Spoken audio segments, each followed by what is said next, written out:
आप देख सकते हैं यहाँ पे क्या आ रहा है, 98% ह्यूमन जनरेटेड कंटेंट। फैंटास्टिक, ये खुद बोल रहा है, ग्रीन सिग्नल दे रहा है कि ये 98% ह्यूमन जनरेटेड है। सेकेंड टूल पे जाएँ, स्क्रीबर पे भी दिखा रहा है सिर्फ 12% एआई जनरेटेड टेक्स्ट है। जब से एआई टूल आया है उसकी वजह से हमारा जो प्रोडक्टिविटी है वो काफ़ी इंक्रीज़ हो गया है, और जो भी कॉस्ट था ब्लॉग पोस्ट लिखने का, कोई भी आर्टिकल लिखवाने का, वो भी काफ़ी कट हो गया है। पहले हम 10 पोस्ट लिखवाने के लिए जब 5,000 रुपये देते थे, अब सेम प्राइस पे हम अनलिमिटेड पोस्ट क्रिएट कर सकते हैं, क्योंकि हमारे पास एआई टूल्स हैं, बहुत सारे एआई टूल्स हैं, लाइक जारविस हो गया, चैट जीपीटी हो गया। इन सारे टूल्स की हेल्प से जो कंटेंट है वो काफ़ी इजीली जनरेट हो जाता है, ज़्यादा टाइम भी नहीं लगता है। आपको सिर्फ कुछ कमांड फॉलो करना है, कुछ प्रॉम्प्ट्स इंटर करने हैं, फिर उसके बाद वो ऑटोमेटिकली आपको एक हाई क्वालिटी आर्टिकल लिख के दे देगा, वो भी डिटेल में। बट ऐसा पहले नहीं हुआ करता था। पहले हम वर्ड के अकॉर्डिंग चलते थे कि आपको पर वर्ड 25 पैसा या 30 पैसा देना है। अगर आपको और भी क्वालिटी कंटेंट लिखना है तो कभी कभी पर वर्ड 1 रुपीज़ भी जाता था, विच मीन्स अगर आप 2000 वर्ड्स के पोस्ट लिखवाना चाहते थे तो आपको करीब 2000 ही देना पड़ता था। तो आप देख सकते हैं काफ़ी एक्सपेंसिव होता था। बट अगर अभी से कंपेयर करें तो चैट जीपीटी का जो प्रीमियम सर्विस का जो कॉस्ट है वो है $20, which means about 1800 to 1900 rupees, जो कि काफ़ी चीप है एज़ कम्पेयर टू जैसे हम लोग ट्रेडिशनली किया करते थे। बट एआई कंटेंट का भी कहीं ना कहीं एक डिसएडवांटेज ये हो रहा है कि बहुत सारे ऐसे टूल्स हैं जो कि डिटेक्ट कर सकते हैं कि एआई कंटेंट है, ये पर्टिकुलर स्पेस से लिखा गया है, पर्टिकुलर टूल्स की हेल्प से लिखा गया है, जो कि हमें कहीं ना कहीं प्रॉब्लम दे रहा है जब हम किसी स्पेसिफिक नीच पे या फिर काफ़ी रेयर नीच पे, सपोज अगर आप एक फाइनेंस पे लिखना चाहते हैं कोई कंटेंट, फिर से अगर आप कोई रेमेडी पे कुछ लिखना चाहते हैं तो आप चैट जीपीटी की हेल्प से लिख तो लेंगे, but I don't think so कि कोई भी वेबसाइट या कोई भी सर्च इंजन इतना जल्दी आपके कंटेंट को रैंक करेगा, क्योंकि वो ह्यूमन रिटर्न नहीं है और उसमें काफ़ी क्वालिटी चाहिए और काफ़ी अथॉरिटी चाहिए उस पर्टिकुलर नीश में। बट अगर आप कोई भी एआई टूल की हेल्प से कंटेंट जनरेट करना चाहते हैं, उसका भी ऑप्शन है हमारे पास। बहुत सारे ऐसे टूल्स हैं जिसकी हेल्प से हम चेक कर सकते हैं कि हमारा कंटेंट एआई जनरेटेड है या नहीं।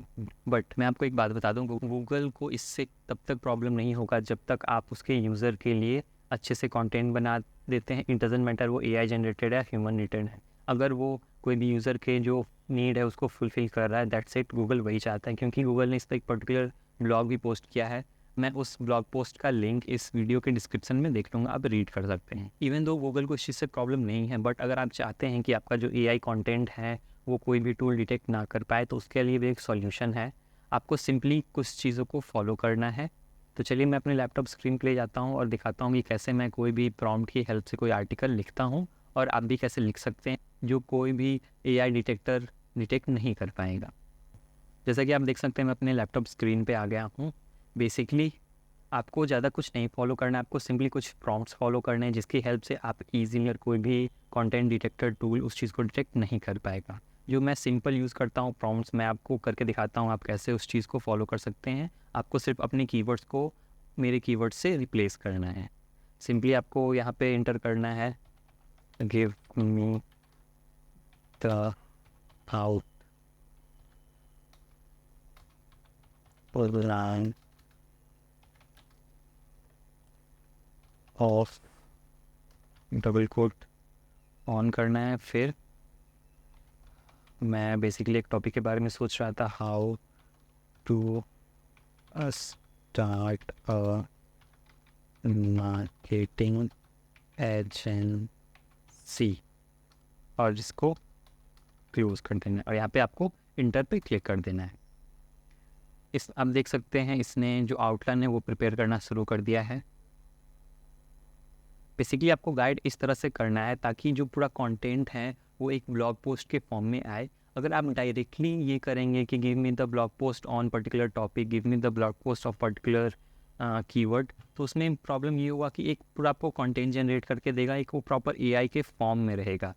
तो मेन प्रॉब्लम वही होता है कि कोई भी एआई डिटेक्टर उसी फॉर्मेट को डिटेक्ट करता, बट अगर उसी के आप छोटे छोटे पार्ट को जब आप इससे कनेक्ट करवाते हैं, इससे आप लिखवाते हैं, तो वो उस चीज़ को डिटेक्ट नहीं कर पाता है, क्योंकि ये एक फ्लो में नहीं लिखा रहता है।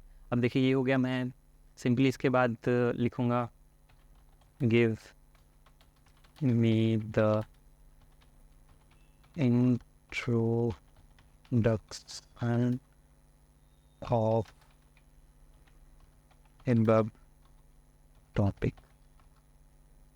देख सकते हैं ये इंट्रोडक्शन प्रिपेयर करके देगा अब मेरे सेम इसी टॉपिक से रिलेटेड, क्योंकि बहुत लोगों को ये आइडिया नहीं होता है कि आप एक ही टॉपिक से रिलेटेड एक जो न्यू चैट स्टार्ट किया उसमें आप डिटेल में पूछ सकते हैं, सिर्फ रेफ़र करके कि आप इसके बारे में बताइए उसके बारे में बताइए, वो खुद बताते चला जाएगा। अब देख सकते हैं यहाँ पे इंट्रोडक्शन हो गया। अब मैं क्या ऐड करूँगा, अब मैं कहूँगा explain point first in detail. मैं इंटर पे क्लिक कर दूँगा। देखिए इसने क्या ऑटोमेटिकली लिया, market research and niche selection. आप देख सकते हैं जो इसका फर्स्ट पॉइंट था market research and niche selection पहले से था। इसी तरह से मैं आपको कुछ एग्जांपल आपको दिखा सकता हूँ, इसने फर्स्ट कर लिया है। इसी तरह से आप एक्सप्लेन फिर से लिखेंगे, explain point second in detail. आप देख सकते बिजनेस प्लान, उसका भी सेकंड पॉइंट बिजनेस प्लान था। सो आप इसी तरीके से जो इनके टोटल सपोज 9 या 10 जो भी पॉइंट्स है आप एक्सप्लेन पॉइंट नंबर दिस करके आप कर सकते हैं। उसके बाद आप कर सकते हैं give me the conclusion of above topic, वो आपको कंक्लूजन भी दे देगा। एट द सेम टाइम आप ये भी कर सकते हैं कि आप उससे पूछ सकते हैं give me the frequently asked question related to above topic, वो आपको ईजिली वहाँ पे दे देगा। तो एक आपके पास प्रॉपर ब्लॉग पोस्ट क्रिएट हो जाएगा। जैसे हम सिर्फ एक कमांड में क्रिएट करते हैं उससे बेटर है काफ़ी, ये आपको काफ़ी डेप्थ में देगा। ये आपको ईजिली 4000 टू 5000 वर्ड्स में कोई भी आर्टिकल देगा, अगर आप थोड़ा सा टाइम लेके इन सारे प्रॉपर प्रॉम्प्ट्स को फॉलो करेंगे तो चलिए मैं आपको दिखाता हूँ कि कैसे ये AI डिटेक्टर टूल इस चीज़ को डिटेक्ट नहीं कर पा रहा है। और जैसे कि आप देख सकते हैं कि यहाँ पे कुछ पॉइंट्स है, पॉइंट्स के बाद कुछ बुलेट पॉइंट्स भी दिए हुए हैं, तो आपको उस बुलेट पॉइंट्स को नहीं ऐड करना है। बेसिकली आपको उस बुलेट पॉइंट्स को हटाना है, क्योंकि इसने खुद एक डिटेल में प्रॉपर फर्स्ट पॉइंट को एक्सप्लेन कर रखा है। देख सकते कितने अच्छे से उन्होंने एक्सप्लेन कर रखा है। तो आपको उस चीज़ों को ऐड करना है, इन सारे पॉइंट्स को नहीं ऐड करना है। बेसिकली आपको छांटना है चीज़ों को, आपको सब कुछ नहीं लेना है उस चीज़ में से। तो चलिए मैं इंट्रोडक्शन को पहले कॉपी कर लेता हूँ। अब इसके बाद बेसिकली मैं जो काफ़ी फेमस AI डिटेक्टर टूल है वो है राइटर। फिर से बट सबसे फेमस है क्योंकि बहुत प्रोफेशनल लोग भी इसे यूज़ करते हैं। मैं बेसिकली यहाँ पे पेस्ट करूँगा उससे, इसके इंट्रोडक्शन को मैं इस टूल में पेस्ट करूँगा, मैं इस फर्स्ट वाले राइटर वाले टूल में पेस्ट करूँगा। अब मुझे क्या करना है, बेसिकली जो इसके हेडिंग्स हैं इसको कॉपी करना है,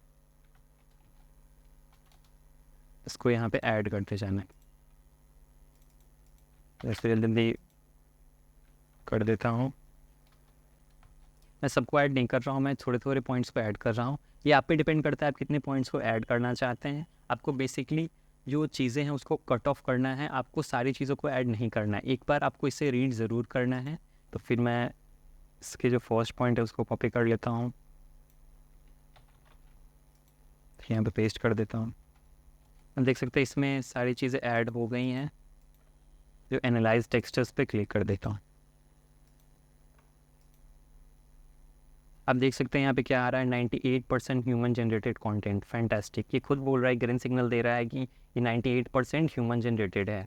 सेकंड टूल पे जाएं, स्क्रीबर पे भी दिखा रहा है सिर्फ 12% AI जनरेटेड टेक्स्ट है। तो आप देख सकते हैं ये इतने फेमस जो टूल्स हैं वो भी नहीं बता पा रहा है कि AI जनरेटेड कंटेंट है। आपको ऐसे ही कुछ फॉलो करना है अपने कंटेंट में भी। मैंने इस पर एक डिटेल ब्लॉग बनाया है, आप कौन कौन से प्रॉम्प्ट्स यूज़ कर सकते हैं, और डिफरेंट वेबसाइट को मैंने रेफ़र किया है कि आप वहाँ से प्रॉम्प्ट्स को भी सर्च कर सकते हैं कि इस पर्टिकुलर टॉपिक के लिए कैसे प्रॉम्प्ट्स को लिखा जाएगा। मैं उस वीडियो का लिंक इस आई बटन में दे दूँगा, आप देख सकते हैं। सो आज के लिए बस इतना ही। If you have any question please let me know in the comment section. Thank you.